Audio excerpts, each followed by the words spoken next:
ეს არის Grace Roloff-ი. 2024 წლის 13 ივლისს 20 წლის მოლაშქრე Grace Roloff-ი თავის მამასთან ჯონათანთან ერთად იოსემიტის ეროვნულ პარკში Half Dome-დან ჩამოდიოდა, როცა მოულოდნელად ცა გაიხსნა და გრანიტი მის ფეხქვეშ მინის ფირფიტად გადაიქცა. ერთი წამით ის მის გვერდით იყო, მწვერვალიდან ჩამოდიოდა. მეორე წამს კი ის 400 ფუტის სიმაღლიდან სრიალებდა ქვემოთ, არაფერზე შეეძლო დაჭიდება. ჯონათანი უმცეოდ დაედევნა მას ქვემოთ, სთხოვდა მას დარჩენილიყო მასთან. ჰეი, აქ ვარ, მიყვარხარ. მოისმინე ჩემი ხმა.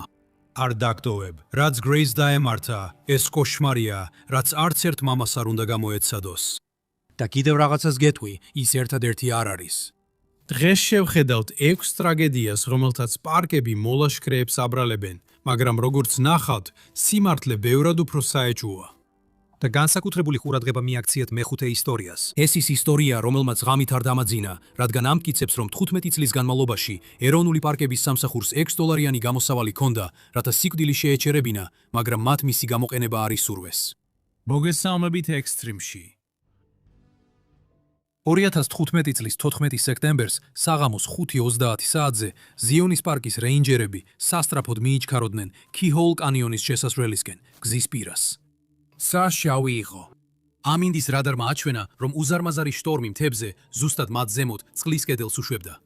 როცა მივიდნენ, დაინახეს 3 სუნთქვა შეკრული, პანიკაში მყოფი მოლაშქრე, რომლებიც ყვირყვიროდნენ და სთხოვდნენ, რომ შიგნით შესულიყვნენ. ამ მოლაშქრეებმა ახლახან ჩაუარეს შიგნით დარჩენილ 7-კაციან ჯგუფს, მაგრამ უკვე გვიანი იყო შესვლა, რადგან კანიონი უკვე იწყებდა წყალდიდობის ხმაურით გუგუნს. შიგნით მყოფები უგუნური ტურისტების ჯგუფი არ იყვნენ. ეს იყო ვალენსიას სალაშქრო ჯგუფი. მათი ლიდერი, სტივ არტური, 21 წლიანი გამოცდილების მქონე პოლიციის სერჟანტი იყო. მისი მეუღლე ლინდა გულმოდგინე მკვლევარი გახლდათ. მათ წინა დღეს აიღეს კანიონში შესვლის ნებართვები. და იმ დილით 7 ადამიანი დაესწრო კანიონში გადაადგილების უსაფრთხოებისა და უეცარი წყალსაფრთხეების საფრთხეების შესახებ გაკვეთილს. ისინი ყველაფერს წესების მიხედვით აკეთებდნენ. დაახლოებით დღის პირველ საათზე მათ ამინდი ბოლოჯერ შეამოწმეს. მოხსენებაში ეწერა, რომ წვიმის ალბათობა იყო 40%, მაგრამ ზაიონის თავზე ცა ბრწყინვალე მომათხოვებლად ლურჯი იყო. წვიმის არანაირი ნიშანი არ ჩანდა. ამიტომ ისინი კანიონის შესასვლელთან მივიდნენ, კარგ ამინდს ელოდნენ. Keyhole Canyon შესასვლელი არის გზის პირას მდებარე პატარა გასასვლელი, რომელიც უახლოესი რეინჯერების სადგურიდან 2 მილშია. აქ მობილური კავშირი არ არის, არც კარიბჭეა და არც რეიან და არც რეინჯერი დგას, რაც ნიშნავს, რომ უკვე შიგნით მყოფი ხალხის გაფრთხილება შეუძლებელია. ამიტომ შეუძლებელი იყო გაგეგო, რა ხდებოდა 2:22 საათზე. სწორედ მაშინ, როცა გასასვლელად ემზადებოდნენ, ამინდის ეროვნულმა სამსახურმა ზუსტად იმ კანიონზე, რომელშიც შესვლასაც აპირებდნენ, უეცარი წყალდიდობის შესახებ გაფრთხილება გამოსცა. დამთვალიერებელთა ცენტრში რეინჯერებმა ნებართვების გაცემა შეწყვიტეს, მაგრამ მათ ამის შესახებ არაფერი იცოდნენ. დაახლოებით 3:30 საათზე 7 მოგზაური კანიონში შევიდა. Keyhole Canyon ძირითადად გვირაბია, რომელსაც სახურავი არ აქვს. ამ კანიონში ასვლა შეუძლებელია. ციცაბო მონაკვეთებზე ჩამოსასვლელად მათ თოკით დაშვება მოუწიათ. ეს უბრალოდ ლამაზად ნათქვამია იმის შესახებ, რომ მათ თოკი მიაბეს ქვას და მისი დახმარებით ჩამოცურდნენ ვერტიკალურ კლდეებზე. ესეთი გამოცდილების ჯგუფისთვის ეს უნდა ყოფილიყო სახალისო, ჩვეულებრივი მოგზაურობა, სადაც ისინი რამდენიმე თოკზე ჩამოცურდებოდნენ, წყლის აუზებში იცურავებდნენ და ბილიკის ბოლოს გასასვლელიდან გამოვიდოდნენ, რათა თავიანთი მანქანა ეპოვათ. სირთულე იმაშია, რომ ეს კანიონი ერთმხრივი გასასვლელია. როგორც კი ამ თოქს გამოიყენებ 30 ფუტიანი კლდის ჩამოსასრიალებლად, თოქს ჩამოიღებ შენს შემდეგ, რომ ისევ გამოიყენო. როგორც კი თოკი შენს ხელშია, შენს უკან კედელი უკვე გლუვი, ვერტიკალური კლდეა, რომელზეც ასვლა შეუძლებელია. უკან ვეღარ დაბრუნდები, უკვე ვალდებული ხარ წინ წახვიდე. მთიდან ერთადერთი გამოსავალია, რომ განაგრძო სვლა მანამ, სანამ ბოლომდე არ მიხვალ. და იმ კონკრეტულ დღეს დასასრული არ ჩანდა. 1 საათისა და 16 წუთის შემდეგ იმ სხალმოვარდნებმა, რის გამოც პარკის რეინჯერებმა კანიონი დახურეს, კანიონი აბაზანად აქციეს, რომელსაც გასასვლელი არ ჰქონდა. მხოლოდ 15 წუთში იმ კანიონში წყლის ნაკადი 7 ნაკადულიდან, რომელშიც ფეხით გავლა შეიძლებოდა, გადაიქცა მძვინვარე ნაკადად, რომელიც იმდენად ძლიერი იყო, რომ უზარმაზარი ლოდების გადატანაც შეეძლო. ფიგზე მდინარე 48 ჯერ უფრო სწრაფად მიედინებოდა, ვიდრე მაშინ, როცა ისინი ქვემ-ქვემოთ დაეშვნენ. და ეს მხოლოდ წყალი არ იყო, ეს იყო ტალახის, ქვების და ხეების კედელი, რომელიც ისეთ ვიწრო სივრცეში მიექანებოდა, როგორიც დერეფანია. როცა წყალის საბოლოოდ დაიწია, სამძებრო ჯგუფები კანიონში შევიდნენ და სრული განადგურების სურათი დახვდათ. კანიონის კედლები წარღვნის ძალა მთლიანად გაწმინდა. ნაპრალის ყველაზე ვიწრო ნაწილებში მათ ჯგუფის აღჭურვილობა და ზურგჩანთები იპოვეს, რომლებიც მთლიანად დაფლეთილი და ხეების ტოტებში მიწიდან 20 ფუტის სიმაღლეზე იყო ჩახლართული. აი ესეთ სიმაღლეზე იყო წყალი ამოსული. შემდეგი 4 დღის განმავლობაში 60-მა მაშველმა 1000-ზე მეტი საათი გაატარა მათ ზებნაში. მათგან უმეტესობა უკვე აღარც კი იყო კანიონში. წყალი იმდენად ძლიერი იყო, რომ ისინი მილების მანძილზე გაიტანა კლდეებს შორის და ღია მდინარეში. ბოლო ცხედარი, რომელიც ლინდა არტურს ეკუთვნოდა, 5 მილის ქვემოთ იპოვეს. ჯგუფიდან არც ერთი ადამიანი ცოცხალი არ გადარჩა. ეს მათი ბოლო ფოტო გვაქვს. ის კანიონის მწვერვალზეა გადაღებული, სწორედ მაშინ, როცა დაშვებას იწყებდნენ. როდესაც ოჯახებმა და ჟურნალისტებმა მოგვიანებით ეროვნული პარკის სამსახურს კითხეს, რატომ არ ყავდათ რეინჯერი იმ ბილიკის დასაწყისთან, რომ ფიზიკურად შეეჩერებინა ისინი გაფრთხილების შემდეგ, NPS-მა ის გააკეთა, რაც ინსტიტუციებს ყველაზე კარგად გამოსდით. მათ გამოაცხადეს გამოძიება. მათ შექმნეს მიმოხილვის პანელი. მათ თქვეს, რომ ექსპერტები სავარაუდოდ ნოემბრის ბოლოს შეიკრიბებიან. ისინი საუბრობდნენ კანიონის წვდომის შესაძლო შეზღუდვაზე, უნარების შეფასების მოთხოვნაზე და განათლების გაუმჯობესებული პროგრამების დანერგვაზე.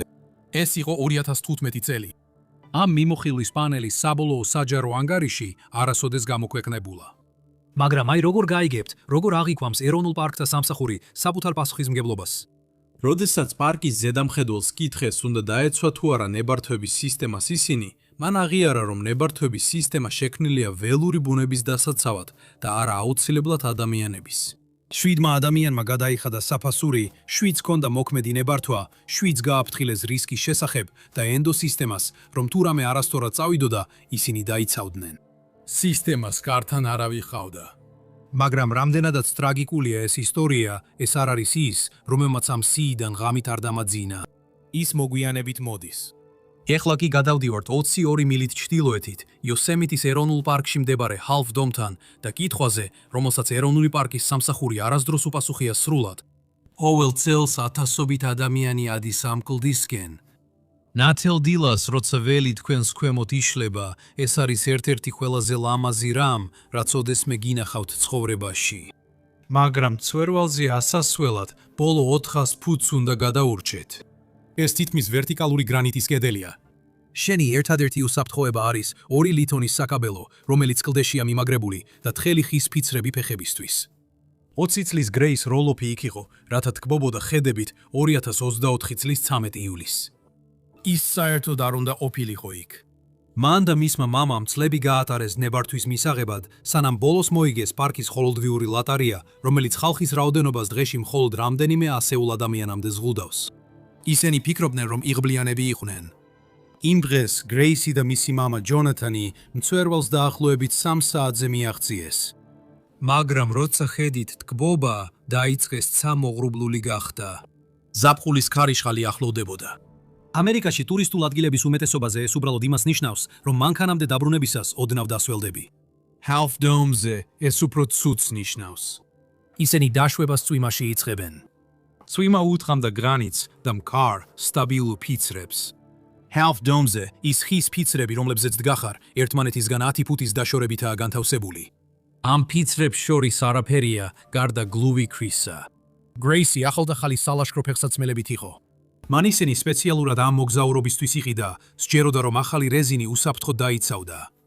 მაგრამ ახალთახალი ძირები, რომლებიც ჯერ კარგად არ არის გათელილი, სინამდვილეში უფრო მოლიპულია სველ ქვაზე. როცა ორ ფიცარს შორის ჩავდგა, ფეხები მოულოდნელად აუცურდა. მან შეხედა მამას და თქვა ბოლო სიტყვები, რომლებიც ოდესმე მოისმენდით. მამა, ჩემი ფეხსაცმელები ძალიან მოლიპულია. ჯონათანმა ხელი გაუწოდა რომ დაეჭირა, მაგრამ არ იცოდა, უკვე გვიანი იყო. ერთი წამით აქ იყო. მეორე წამს გრეისი მოულოდნელად მოცურდა მთის მწვერვალზე და გადმოვარდა 200 ფუტზე მეტ სიმაღლეზე, რამდენჯერმე დაარყა თავი კლდეს. ის დაეცა მთის ძირში ისეთი ხმაურით, რომელიც მამამის არასდროს დაავიწყდება. ჯონათანი პრაქტიკულად გაფრინდა კლდიდან ქვედან, ქვემოთ 911-ზე რეკავდა და წვიმა შეკვიროდა. გრეის აქ ვარ. არ დაგდოვებ, მიყვარხარ, მაგრამ უკვე გვიანი იყო. Grace Roloff იმ დღის მეორე ნახევარში 2024 წლის 13 ივლისს გარდაიცვალა. სიკვდილის მიზეზი ძლიერი თავის ქალის მოტეხილობა დაცემის დროს. მას შემდეგ რაც ჯონათანი თიდან ჩამოვიდა, მან ეროვნული პარკების სამსახურს დაუკავშირდა. მას სურდა განცხადება, აღიარება, რამე. პარკმა არ უპასუხა. ვერ უპასუხა, რადგან მაშინ მას მოუწევს პასუხი გასცეს კითხვას, რომელიც ყველა ნახევრადომის ინციდენტის დროს ჩნდება. ევროპის სხვადასხვა ქვეყანაში ბილიკები, ზუსტად ისეთები, როგორიც ნახევრადომია, იხენებენ ეგრეთ წოდებული ვია ფერადას სისტემას. ეს უბრალოდ ნიშნავს უსაფრთხოების თოქს. ეს არის მოკლე თოკი, რომელსაც ზემოთ არსებულ კაბელზე აბამ. თუ ფეხი აგიწდა, თოკი დაგიჭერს. ჩერდები, არ ვარდები, ზუსტად ისე, როგორც უსაფრთხოების ღვედი გიცავს საქარე მინისკენ გადაფრენისგან, მაგრამ ეს თოკი უნდა შეგაჩეროს ასეულობით ან ათასობით ფუტის სიმაღლიდან ვარდნისგან. მაგრამ თუ ოფიციალურ NPS-ის Health Dome-ის უსაფრთხოების გვერდზე შეხვალთ, ნახავთ რეკომენდაციას, რომ გქონდეთ კარგი კოჭის მხარდაჭერის მქონე ჩექმები და ხელთათმანები, რომლებსაც მტკიცედ ჩაეჭიდებით თოკებში. ეს არის ყველაფერი. სიტყვა ჰარნესი არც ერთხელ არ ჩანს. არც ერთი წინადადება, არც ერთი მინიშნება არ არსებობს იმაზე, რომ არსებობს სისტემა, რომელიც შეაჩერებდა მოცურებას და არ გადააქცევდა მას 300 ფუტიან ვარდნად. არაფერი. და კიდევ უფრო უარესდება. მოსიარულეებმა, რომლებიც იმ კაბელებზე იყვნენ, აღწერეს, რომ რეინჯერები აქტიურად ეუბნებოდნენ უსაფრთხოების აღჭურვილობა სახლში დაეტოვებინათ. ლოგიკის მიხედვით, კაბელები და ბოძები არ არის აგებუნი იმისთვის, რომ დაცემის შეჩერების დატვირთვას გაუძლოს. ამაზე წერილობითი NPS-ის პოლიტიკა არ არსებობს, მაგრამ როდესაც თქვენი ოფიციალური უსაფრთხოების გვერდი ვერ პოულობს ადგილს ერთი წინადადებისთვისაც კი იმ აღჭურვილობაზე, რომელიც დაცემის სიკვდილად ქცევას შეაჩერებდა, ეს გამოტოვება ყველაფერს ამბობს. Grace Roloff პირველი არ ყოფილა. მინიმუმ 25 ადამიანს დაუკარგავს სიცოცხლე ამ ბოლო კლდის მონაკვეთზე და მათი უმეტესობა ზუსტად იმავე ადგილიდან ჩამოვარდა. 2005 წლიდან მოყოლებული თავად კაბელებზე 15 დადასტურებული სიკვდილი დაფიქსირდა. მსგავსი კაბელური სისტემების კვლევების მიხედვით, ამ სიკვდილიანობის 2/3-ზე მეტი გამოწვეული იყო ერთი მარტივი მიზეზით, უსაფრთხოების აღჭურვილობის არარსებობით. სხვა სიტყვებით რომ ვთქვათ, ამ ადამიანებიდან მინიმუმ 2/3-ს დღესაც სიცოცხლე ექნებოდა, რომ ეცვათ უბრალო უსაფრთხოების აღკაზმულობა. სწრაფი გაფრთხილება. ყოველთვე მე ვაკეთებ ერთ ვიდეოს მხოლოდ Patreon-ისთვის. გაფრთხილებები იქ იყო. სხვა ადგილას ამას ვერ ნახავთ. თუ ეს თქვენი სტილია, ბმულები აღწერაშია. თუ ფიქრობ, რომ დახმარების განზრახ გამოტოვება მხოლოდ პოლიტიკით შემოიფარგლება, კიდევ ერთხელ დაფიქრდით. რადგან გრანდ კანიონში საქმე მხოლოდ აღჭურვილობის გამოტოვებას არ ეხება, ეს ბევრად უარესია. კანიონი მსოფლიოს 7 ბუნებრივ საოცრებათაგან ერთ-ერთია. ასევე ივნისიდან აგვისტოს ჩათვლით, ის ამერიკაში ერთ-ერთი ყველაზე საშიში ადგილია სასეირნოდ. მზე პირდაპირ ზემოდან ანათებს. ნამდვილი მკვლელი გამოსხივებული სიცხეა. კანიონის მასიური ქვის კედლები მთელი დღის განმავლობაში ისრუთავს მზის სხივებს და შემდეგ კონვექციური ღუმელივით აბრუნებს ამ სითბოს. ამ კანიონის ფსკერზე ტემპერატურა 120 ფარენჰაიტს მიაღწია. საშუალო ზაფხულის დღეს ტემპერატურა ოდნავ 100 აღემატება. ადამიანის სხეული მუშაობს 98.6 ფარენჰაიტზე. რა ხდება, როდესაც ჰადსონიდან, ოჰაიოს შტატიდან 53 წლის ქალი მრავალდღიან ლაშქრობაში მიდის და კანიონის ფსკერზე ტემპერატურა 115 გრადუსს აღწევს. გაიცანით მიშელ მიდერი. ის იყო მასწავლებელი წმინდა მარიამის კათოლიკურ სკოლაში, ჰადსონში, ოჰაიოს შტატში. კოლეგები და მშობლები მას აღწერდნენ როგორც მზრუნველს, მუდამ ღიმილიანსა და ყოველთვის მოთმინებით სავსეს, სრულიად საპირისპირო იმ ადამიანის, ვინც რისკზე მიდის. 2021 წლის 19 ივნისს მიშელმა გადაწყვიტა 5 მეგობართან ერთად მრავალდღიანი ლაშქრობით გაევლო გრანდ კანიონი. მას ჰქონდა ნებართვები და ყველაფერი, რაც სჭირდებოდა. ეს იყო ქალი, რომელმაც ყველაფერი სწორად გააკეთა. მაგრამ კანიონის შუაში სიცხე მასზე გავლენა მოახდინა. სწორედ იქ, მეგობრების თვალწინ მიშელი დაბნეული გახდა. ზუსტად არ ვიცით, რატომ მოხდა ასე. ეს შეიძლება სიცხის დარტყმა ყოფილიყო, შეიძლება მან სხვებზე ნაკლები წყალი დალია. 115 გრადუს ტემპერატურაზე შეიძლება მისი გული ყოფილიყო მიზეზი. რაც ვიცით ისაა, რომ ერთ მომენტში ის თავის ჯგუფთან ერთად მიდიოდა. შემდეგ მომენტში ის საბარბაცდა, შემდეგ კი დაეცა და გონება სულად დაკარგა. მის ჯგუფს რთული გადაწყვეტილების მიღება მოუწია. ისინი კანიონის სიღრმეში 3000 ფუტის სიღრმეზე იყვნენ, სადაც ჭრდილი არ იყო. ზემოთ დაბრუნება თითქმის ფიზიკურად შეუძლებელი იყო. ქვემოთ ჩასვას ძალიან დიდი დრო დასჭირდებოდა. ამიტომ მისმა მეგობრებმა გააკეთეს ყველაფერი, რაც შეეძლოთ. მისი სამი მეგობარი განაგრძობდა კანიონში ჩასვლას და დახმარების ძებნას. საბედნიეროდ, მათ იპოვეს კიდევ ერთი ჯგუფი სატელიტური ტელეფონით და დაუყოვნებლივ გამოიძახეს დახმარება. მათი საგანგებო ზარები ეროვნულ პარკის სამსახურს დაახლოებით დღის პირველის 15 წუთზე მიაღწია. რეინჯერებმა მხოლოდ მეორე დღეს შეძლეს რეაგირება. დაფიქრდით ამაზე ერთი წამით. ქალი გონება დაკარგულია გრანდ კანიონის ფსკერზე და მისმა მეგობრებმა დახმარება გამოიძახეს. სააგენტო, რომელიც ამ კანიონზეა პასუხისმგებელი, რომელიც იღებს შესასვლელ გადასახადს, გასცემს ნებართვებს და მართავს ბილიკის თითოეულ სანტიმეტრს, თითქმის 20-4 საათის განმავლობაში ვერ მივიდა მასთან. როცა დახმარება მივიდა, უკვე ძალიან გვიანი იყო. მიშელ როუზ მერრი ოფიციალურად გარდაცვლილად გამოცხადდა 2021 წლის 20 ივნისს. და აქ ბოლოში დამალულია ის, რაც ეროვნული პარკის სამსახურმა თავის პრეს-რელიზში დაწერა, მას შემდეგ, რაც ის გარდაიცვალა. თხოვთ გაითვალისწინოთ, რომ ეროვნული პარკის სამსახურის ძალისხმევა მოლაშქრეების დასახმარებლად შეიძლება დაგვიანდეს ზაფხულის თვეებში პერსონალის სიმცირის, გადაუდებელი გამოძახებების რაოდენობის, თანამშრომელთა უსაფრთხოების მოთხოვნებისა და ექსტრემალური სიცხის დროს ვერტმფრენის ფრენის შეზღუდული შესაძლებლობის გამო. ეს აბზაცი არის პოლიტიკა, რომელიც ყოველი დაკრძალვის შემდეგ იწერება და ვრცელდება. ის არსებობს იმიტომ, რომ გრანდ კანიონის მთელი პრევენციული საძიებო სამაშველო გუნდი შედგება მხოლოდ 7 სეზონური რეინჯერისა და 1 სრულ განაკვეთზე მომუშავე ზედამხედველისგან. კანიონისტვის, რომელსაც წელიწადში 6 მილიონზე მეტი ვიზიტორი ჰყავს, ღმერთო ჩემო, ეს ნიშნავს, რომ თითო რეინჯერზე 850,000 ვიზიტორი მოდის. და პარკს ოდესმე დაუხურავს ბილიკი უკიდურესი სიცხის დროს? ერთხელ ეროვნული პარკის სამსახურის წარმომადგენელს სწორედ ეს კითხეს. მისი პასუხი იყო, რომ ეს სერიოზულ ზიანს მიაყენებდა ჩვენს კომერციულ ოპერატორებს პარკში. კომერციული ოპერატორები. მიშელ მიტერს, ერთი რეინჯერი, ერთი ვერტმფრენი და ერთი რეაგირება სჭირდებოდა დაღამებამდე. მან მიიღო წინასწარმომზადებული აბზაცი სისტემისგან, რომელმაც 46 გრადუსიან სიცხეში დატოვა, რადგან მეტი რესურსის გამოყოფა მის გადასარჩენად ბიზნესისთვის არ იყო მომგებიანი. და მიუხედავად იმისა, რომ დახმარება ნამდვილად აიცილებდა თავიდან ზოგიერთ ტრაგედიას, ზოგიერთი მათგანი სრულიად მიუღწეველია და სამწუხაროდ სრულიად თავიდან ასაცილებელი. რადგან თუ 2016 წლის 7 ივნისს იელოუსტოუნის ეროვნულ პარკში ნორისის გეიზერის აუზს შეხედავდით, ალბათ გაოცებისგან პირი დაგჭებოდათ. თქვენ დაინახავდით ორ ახალგაზრდას, რომლებიც შეგნებულად იპარებოდნენ აკრძალულ თერმულ ზონაში, სადაც მიწა მათ ქვეშ ისეთივე თხელი იყო, როგორც ორცხობილა ადუღებულ წყალზე. თქვენ დაინახავდით, როგორ გაჩერდნენ ისინი პატარა ნაცრისფერი აუზის პირას, რომელიც ბუშტავდა და შიშინებდა, იმდენად მღვრია იყო, რომ ზედაპირიდან სულ რაღაც 2.5 სანტიმეტრის სიღრმეზეც კი ძლივს რამეს დაინახავდით. და თქვენ დაინახავდით, როგორ დაიხარა ერთ-ერთი მათგანი ახლოდან დასათვალიერებლად. ამ ადამიანის სახელი იყო კოლინ სკოტი. ის იყო 23 წლის და გამორჩეული ფსიქოლოგიის კურსდამთავრებული ორეგონის პასიფიკის უნივერსიტეტიდან. მას იმ შემოდგომაზე უნდა დაეწყო სადოქტორო პროგრამა.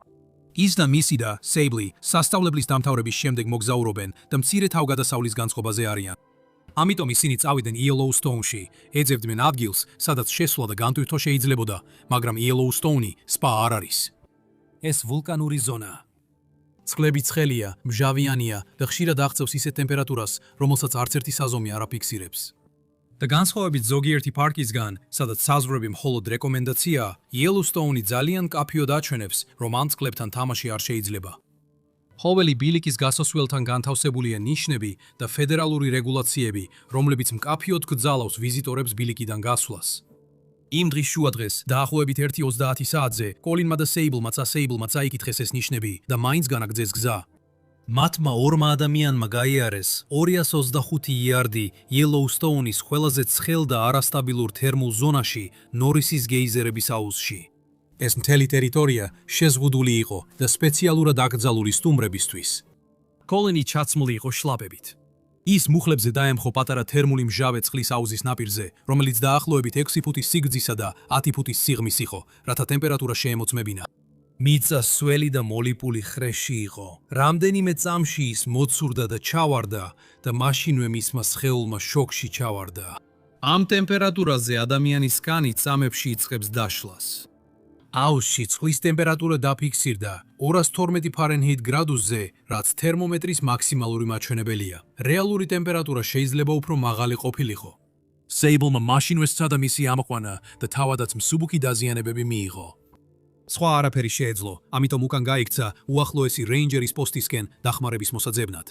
მაგრამ როცა იმ საღამოს სამძებრო და სამაშველო ჯგუფი მივიდა, ზედაპირზე მხოლოდ კოლინის ნაწილები ჩანდა და ჯვრის ყელსაბამი, რომელიც მის სახეზე იდო. ის სრულიად დაკარგული იყო. რამდენიმე საათიანი მცდელობის შემდეგ, რომ მისი სხეული ამა მოეყვანათ, რეინჯერებმა დანებება გადაწყვიტეს და შემდეგ დღემდე გადადეს. გუბეს ირგვლივ თერმული ნიადაგი ძალიან არასტაბილური იყო და სწრაფად ბნელდებოდა. როცა მეორე დილით 8 საათზე დაბრუნდნენ, აღარაფერი იყო დარჩენილი. სიცხემ და მჟავა მთელი ღამის განმავლობაში სრულად გაახსნა მისი სხეული. მხოლოდ მისი საფულე და 2 გადამდნარი პლაჟის ჩუსტი იპოვეს. ეხლა მინდა ერთ კითხვაზე დაფიქრდეთ. Yellowstone-მა 2023 წელს ბირიკების წესების დარღვევისთვის 63,000-ზე მეტი გაფრთხილება გასცა, მაგრამ მხოლოდ მცირე ნაწილი აღასრულა. ხალხი ყოველდღე უგულებელყოფს ნიშნებს და დაუსჯელად რჩება. აქვს თუ არა პარკს რაიმე პასუხისმგებლობა იმ განსხვავებაზე, რაც არსებობს მათ მიერ დაწესებულ წესებსა და იმ წესებს შორის, რომელთა აღსრულებაც რეალურად შეუძლიათ. ეროვნული პარკების სამსახურის ოფიციალური პოლიტიკა ამბობს, რომ საბოლოოდ ვიზიტორები თავად არიან პასუხისმგებელნი საკუთარ უსაფრთხოებაზე. კოლინსმა ეს მწარე გამოცდილებით გაიგო. დაგეხმარება თუ დააზიანებთ პარკის წესების მკაცრი აღსრულება, ეს თქვენთვის მიმინდვია. რაც ნამდვილად ვიცი ისაა, რომ Angels Landing-ში, ზაიონის ეროვნულ პარკში არსებობს დიდი პრობლემა, რომელსაც არანაირი კავშირი არ აქვს ალპინისტების ჯიუტობასთან. ეს 1500 ფუტის სიმაღლის ქვიშაქვის ქედი, რომელიც კანიონის იატაკიდან პირდაპირ ამოდის, ამერიკის ერთ-ერთი ყველაზე ცნობილი ბილიკია და მზიან დღეს ნამდვილად ერთ-ერთი ყველაზე შთამბეჭდავი ადგილია, სადაც ადამიანს შეუძლია დადგეს. 2007 წლის 8 ივნისს ბარი გოლდსტეინი აქ იყო, რათა აღფრთოვანებულიყო ამერიკის ერთ-ერთი საუკეთესო ბილიკით. ბარი 53 წლის ასაკში იყო ანესთეზიოლოგი, რომელიც კლდეზე ცოცვით იყო გატაცებული. მისი ცხოვრების ერთ-ერთი უდიდესი სიხარული იყო ვარჯიშის ენერგიის შეგრძნება. და მისი ერთ-ერთი უდიდესი შიში იყო ის დღე, როცა ფიზიკურად ვეღარ შეძლებდა ამას. იმ დღეს ბარი მწვერვალზე ავიდა და ბილიკზე ოჯახთან ერთად ჩამოდიოდა, როცა ეს მოხდა. ერთი წამით ის მხიარულად მიაბიჯებდა. შემდეგ წამს, გაურკვეველი მიზეზით, ის 1000 ფუტზე ჩავარდა კანიონში. თვითმფილველმა, რომელმაც დაინახა მისი გადავარდნა, თქვა, რომ ეს იყო ციცაბო უფსკრული. როცა ის გადავარდა, მეორე შანსი აღარ იყო. ბარის გარდაცვალების შემდეგ პარკმა დროებით დახურა Angels Landing-ი, თუმცა იმავე დღის მეორე ნახევარში ისევ გახსნა. და მომდევნო 15 წლის განმავლობაში სიკვდილიანობა არ შეწყვეტილა. მხოლოდ 2017-დან 2021 წლამდე ამ ერთ ბილიკზე 5 ადამიანი დაიღუპა დაცემის შედეგად. 2022 წლის აპრილში ზიონმა საბოლოოდ შემოიღო ნებართვების სისტემა. ოფიციალურად განაცხადეს, რომ ეს იყო გადატვირთულობის შესამცირებლად. მაგრამ შეხედეთ ციფრებს, ნებართვამდე იშვიათი არ იყო, რომ ვიწრო ქვიშაქვის თაროზე, რომლის ორივე მხარეს 1000 ფუტიანი უფსკრულია, 200 ადამიანი ერთად იყო შეკრებილი. შემდეგ დაამატეს $6 ლატარიის გადასახადი და ერთი რეინჯერი დააყენეს სკაუტის საგუშაგოზე. შედეგი ისაა, რომ 2026 წლისთვის ბილიკიდან გადავარდნის არც ერთი შემთხვევა არ დაფიქსირებულა. აბსოლუტურად არც ერთი. მაფიქრებინებს თუ $6 და ერთი რეინჯერი ადამიანების დაღუპვას აჩერებს, ნიშნავს ეს იმას, რომ ყოველ წელს, როცა NPS-ი ამ ბილიკს რეინჯერის გარეშე მარტავდა, არსებობდა გამოსავალი, რომელიც უბრალოდ არ გამოიყენეს. ეს რესურსების პრობლემა არ არის. ეს არის არჩევანი, როცა უპირატესობას ანიჭებს შეუზღუდავ ცდომას ადამიანის სიცოცხლეზე. და არჩევანი ზიონში ერთადერთი უცნაური გადაწყვეტილება არ იყო, რომელსაც NPS მიიღებდა, რადგან 2009 წლის 23 აგვისტოს მეინის აკადიას ეროვნულ პარკში თითქოს იდეალური კვირა დღე იყო. ცა იყო მკვეთრი, სუფთა ლურჯი, ხოლო ჰაერი მარილისა და ფიჭვის სუნით იყო გაჟრენთილი. იმ 10,000 ადამიანისთვის, ვინც იმ დილით Ocean Drive-ის სანაპიროზე შეიკრიბა, ეს ზაფხულის იდეალური დასასრული იყო. მათ შორის იყვნენ პიტერ და სანდრა აქსელროდები. პიტერი 55 წლის და სანდრა 51 წლის, იქ იყვნენ თავიანთ ერთადერთ შვილთან ერთად, 7 წლის გოგონასთან, სახელად კლეო დაიუნ აქსელროდი, რომელიც კორეიდან ყავდათ აყვანილი, როცა ის მხოლოდ 4 თვის იყო. კლეო ყველაფერი იყო თავისი მშობლებისთვის. ისინი იდგნენ მასიურ გრანიტის ქვებზე, დაახლოებით 200 იარდის დაშორებით ცნობილ ღირსშესანიშნაობასთან, სახელად Thunder Hole, კლდისგან 60 ფუტით უკან და ატლანტის ოკეანეზე 20 ფუტით მაღლა. ასობით მილის დაშორებით ზღვაში ქარიშხალი მძვინვარებდებდა. მიუხედავად იმისა, რომ მეინში ცა მზიანი იყო, შტორმის სანაპიროსკენ მასიურ მძიმე ტალღებს აგორებდა. პარკი მაღალ სიფრთხილის რეჟიმზე იყო გადასული. მათ დაახურეს ახლომდებარე სანაპირო და დასათვალიერებელი პლატფორმები. მათ დაამაგრეს ბარიკადები და გამაფრთხილებელი ნიშნები. მათ სანაპიროზე 2 მილითაც კი განათავსეს, 50 პარკის თანამშრომელი რეინჯერები, დეინჯერები დადიოდნენ კლდეებზე და ხალხს სთხოვდნენ უკან დაეხიათ. მაგრამ ოკაიანე წესებს არ ემორჩილება. ის მოქმედებს იმ ციკლებით, რასაც მეცნიერები ზვირთების ციკლებს უწოდებენ. შეგიძლიათ უყუროთ 50 ტალღას, რომლებიც ნაპირს უსაფრთხო 10 ფუტის სიმაღლეზე ურტყამენ და იფიქროთ, რომ ზღვარი იცით. მაგრამ ყოველ რამდენიმე წუთში, რამდენიმე ტალღა შეიძლება შეერთდეს ერთ დიდ წყლის კედლად, რომელიც ორჯერ უფრო დიდია და 10-ჯერ მეტი ძალა აქვს, ვიდრე წინა ტალღებს. 11:53 საათზე, როცა აქსელროდები ნაპირიდან 60 ფუტის დაშორებით იდგნენ, მოვიდა ტალღა, რომელიც სრულად განსხვავდებოდა ყველა დანარჩენისგან. ეს იყო მტკიცე მწვანე წყლის კედელი, რომელმაც არა ჩააგდო კლდეების 20 ფუტიანი სიმაღლე და ნაცვლად ამისა, მარჯვნივ იქეთკენ დაიძრა, სადაც აქსელროდი და სხვები იდგნენ. მოულოდნელად 7 ადამიანი გრანიტიდან ატლანტის ოკეანეში გადავარდა. პიტერი და მისი ქალიშვილი პირდაპირ ამ ტალღაში აღმოჩნდნენ. საზღვაო დაცვამ ახლომდებარე სადგურიდან დაუყოვნებლივ დაიწყო ოპერაცია. ცხალი, ქაფისა და კლდეების ქაოსური ნაზავი იყო. მათ პიტერ აქსელროდი იპოვეს, მას შემდეგ რაც მან 70 წუთი გაატარა გახინულ წყალში ცურვაში, რომ ზედაპირზე დარჩენილიყო. მაგრამ კლეო აღარ იყო. ზებნა 3 საათის განმავლობაში გაგრძელდა. ბოლოს, ვერკმფრენმა, რომელიც თერმული გამოსახულების აპარატურას იყენებდა, დააფიქსირა 7 წლის გოგონას სითბური კვალი იმ ადგილიდან 9 მილის დაშორებით, სადაც ისინი თავდაპირველად იდგნენ. ეს იყო კლეო. ტალღა მისას ეს შორს წაიღო. კარდიოფილტვის რეანიმაცია ხან მოკლედ სცადეს, მაგრამ საჭიროება არ იყო. ის აღარ იყო ცოცხალი. კითხვა აშკარა. თუ პარკმა იცოდა, რომ ქარიშხლის ტალღა მოდიოდა და ადგილზე 50 თანამშრომელი ხავდათ, რატომ დაუშვეს 7 წლის გოგონა იმ ადგილას, სადაც ტალღა მიაღწევდა? როცა კითხეს, პარკის ადმინისტრაციამ იგივე ინსტიტუციური პასუხი გასცა, რასაც თითქმის ყველა ეროვნული პარკის ტრაგედიაში ვხედავთ. ერთადერთი გზა, რომ პარკი ყველაზე უსაფრთხო იყოს, იქნებოდა ის, რომ არავის დაეშვათ იქ შესვლა და მაშინ არც ერთი დაშავება ან სიკვდილი არ მოხდებოდა. სხვა სიტყვებით რომ თქვათ, გაფრთხილება მოგეცით და როგორც კი ამ პუნქტს მოვნიშნავთ, პასუხისგებლობა ჩვენზე აღარ არის. ეს არის ინსტიტუციური თავის დაღწევის უმაღლესი ფორმა. ეროვნული პარკების სამსახურის აზრით, მათი ვალდებულება ნიშნულის კიდეზე მთავრდება. სად მთავრდება ეს? რა ეტაპზე ქმნის გადახდილი საფასური და მიღებული ნებართვა ვალდებულებას, რომელიც ცდება გამაფრთხილებელ ნიშნულსა და პრეს-რელიზს? მე ამაზე ზუსტი პასუხი არ მაქვს. თქვენ გაქვთ? მითხარით კომენტარებში. მაგრამ პარკის სამსახურები ყოველთვის არ არიან დამნაშავე. ეს თოკის გარეშე ცოცვის ლეგენდა. 30 წელი ადიოდა თოკის გარეშე. ერთ დღეს ის გადაწყვეტს უგულებელყოს ერთადერთი სიგნალი, რომელსაც მისი სხეული სასოწარკვეთით უგზავნის. ეს არის საშინელი ისტორია ჯონ ბაქარის ბოლო წუთების შესახებ.